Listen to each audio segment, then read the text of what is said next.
పెట్టినా దానికి సంబంధించిన బేస్ డాక్యుమెంట్ అక్కడ ఉండాలి. అంటే దానికి రీజన్ ఉంటుంది. అదే అంటున్నాను. 22 ఏలో ఎందుకు పెట్టాము చెప్పాలి కదా. చెప్పాలి ఉత్త రీజన్ చెప్పుడు కాదు. పక్కన assign land, ceiling land, Bodhan land రాష్ట్రం కాదు. దాని పక్కన దానికి సంబంధించిన కాగితం కూడా PDF అటాచ్మెంట్ పెట్టాలి. మీకు ఎక్కడ అటాచ్మెంట్ ఉండదు, కేటగిరీ ఉంటది. కానీ దీన్ని ఎక్కడి నుంచి తీసుకున్నారు? అసైన్మెంట్ ల్యాండ్ అయితే అసైన్మెంట్ రిజిస్టర్ లో ఉంటేనే ఇక్కడ పెట్టాలి. భూదాన్ ల్యాండ్ అంటే దానపత్రం ఉంటేనే పెట్టాలి.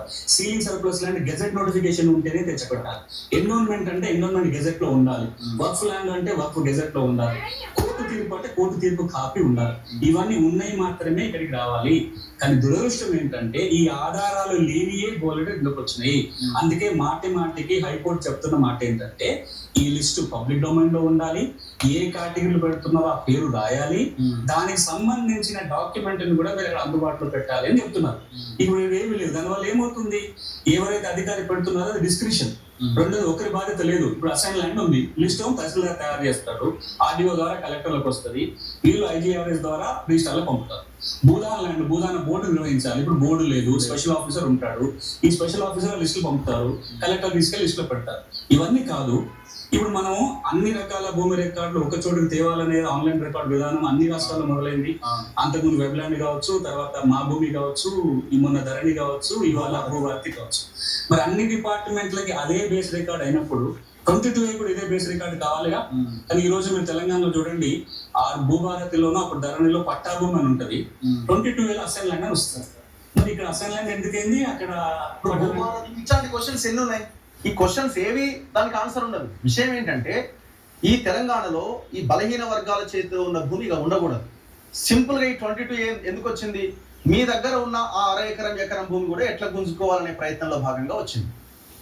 ఇందులో అన్ని పార్టీలు ఉన్నాయి. ఆ పై లేయర్ మొత్తం ఇందులో ఇన్వాల్వ్ అయ్యి ఈ మొత్తం వ్యవహారం చేసింది. అంతకు మించి ఏం లేదు ఇక్కడ. సో ఉన్న ఆకాస్త భూమిని కూడా మన చేతిలో ఉండకుండా చేసే ప్రయత్నం. రేపు జరగబోయే రీసర్వే కూడా అందులో భాగమే. సర్వే జరగాలి, కానీ చేసే పద్ధతి, జరిగే విధానం ఇది కాదు. ల్యాండ్ సర్వేస్ ని తీసుకున్నారు. దేనికోసం తీసుకున్నారు? వాళ్ళ విధులేంది? దాన్ని ఏమైనా ఫుల్ఫిల్ చేసిరా? నిన్న వాళ్ళు బయటకు వచ్చి ఆందోళన చేస్తే వాళ్ళని మొత్తం తీసుకుపోయి అరెస్ట్ చేస్తే భూభారతి ఇంకా చాలా అంశాలు ఈ ఇంటర్వ్యూ మీరు చూడండి, మొత్తం మీకు క్లారిటీ వస్తుంది. తెలంగాణలో భూముల వ్యవహారం ఎట్లుంది అన్నది మీరు ఒక్కసారి ఆలోచించండి. ధరణిని బంగాళాఖాతంలో కలుపుతాన్నారు, భూభారతి తీసుకొచ్చినా అన్నారు. భూభారతి చట్టం తయారైంది.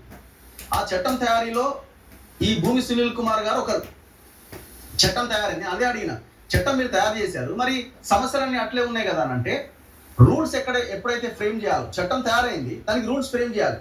ఆ రూల్స్ ఫ్రేమ్ చేసే సమయానికి ఆయన పక్కన పెట్టేసింది. ఎవరిని? సునీల్ కుమార్ గారు. ఇప్పుడు నేను చూపించిన భూమి సునీల్ గారిని ఆయన పక్కన పెట్టేసినారు. పక్కన పెట్టి వీళ్ళు అధికారులు వీళ్ళందరూ ఈ నాయకులందరూ కలిసి రూల్స్ ఫ్రేమ్ చేసి దాని తర్వాత దానికి సాఫ్ట్వేర్ ఉండాలి కదా. ఆ సాఫ్ట్వేర్ ఏంది? మళ్ళీ సేమ్ ధరణి సంబంధించిన సాఫ్ట్వేర్ మళ్ళీ వాడేది. ఇప్పుడు ఒక చేంజ్ కావాలా. ఒక రైతు ఎవరో ఒకరు వచ్చి అప్లై చేసుకున్నారు, చట్టంలో ఉంది, ఓకే, రూల్స్ లో కూడా ఉంది, కానీ సాఫ్ట్వేర్ యాక్సెప్ట్ చేయరు. చట్టంలో ఉంటుంది, రూల్స్ యాక్సెప్ట్ చేయరు. ఇట్లా అంత గందరగోళమే. ఇప్పుడు పోయిన ధరణికి భూభారతికి అందుకే పెద్ద తేడా ఏం లేదు. చట్టం చాలా బాగా తయారు చేశారు. చట్టం తయారు చేసేంత వరకు ఉన్నది. ఎప్పుడైతే ముఖ్యమంత్రి అప్పటిదాకా బాగానే పనిచేసిన వాళ్ళకి ఫ్రీ హ్యాండ్ ఇచ్చిండు. మరి ఈ భూములన్నీ మనకి కాకుండా పోతున్నాయని మరి ఎవరన్నా చెప్పిర్రా? ఇంకేమన్నా జరిగిందా? ఎవరి ఇన్ఫ్లుయెన్స్ లో పడ్డాడో తెలియదు, కానీ రూల్స్ ఫ్రేమింగ్ వచ్చేసరికి ఖతం చేసి పడేసింది. మళ్ళీ దీనికి ఆన్సర్ ఉందా మీ దగ్గర?